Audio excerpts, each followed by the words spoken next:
Tatay ni Devin Haney kinall out nga po agad si Tank Davis. Tinatawag raw ni Tank Davis na face of boxing pero hindi raw lumalabas ng Amerika. Paano mo raw sasabihin na ikaw ang face of boxing katulad ni Floyd Mayweather kung hindi ka raw lumalabas ng United States? Hindi raw katulad kay Devin Haney na nakahanda dumayo sa lugar ng champion para agawin ang titulo.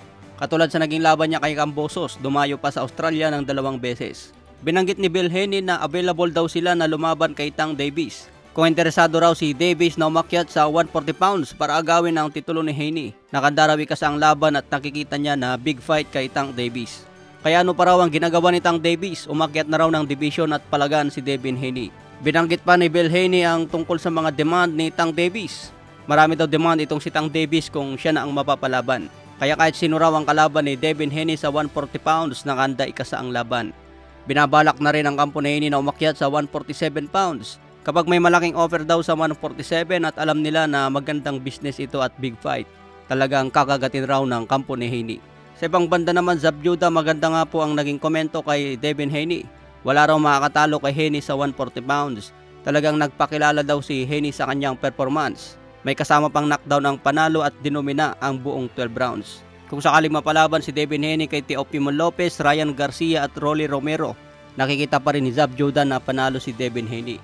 Sa ibang banda, bakbakan kanina ni Robeisy Ramirez versus Rafael Espinoza. May tangkad na 6'1 si Espinoza at 5'6 lang itong si Robeisy Ramirez. Maganda yung bakbakan kanina mga tol, na unang bumagsak si Rafael Espinoza sa round 5. Tumayo naman agad si Rafael Espinoza matapos bumagsak pero bumagsak ulit. Buti mga tol, hindi tinigil ng referee. Pinabayaan pa rin niya na makarecover itong si Espinoza. Pagdating nga po ng round 6 and 12, nagpakita ng tibay si Espinoza. Ginamit ang kahabaan ng kamay at laki kontra Ramirez.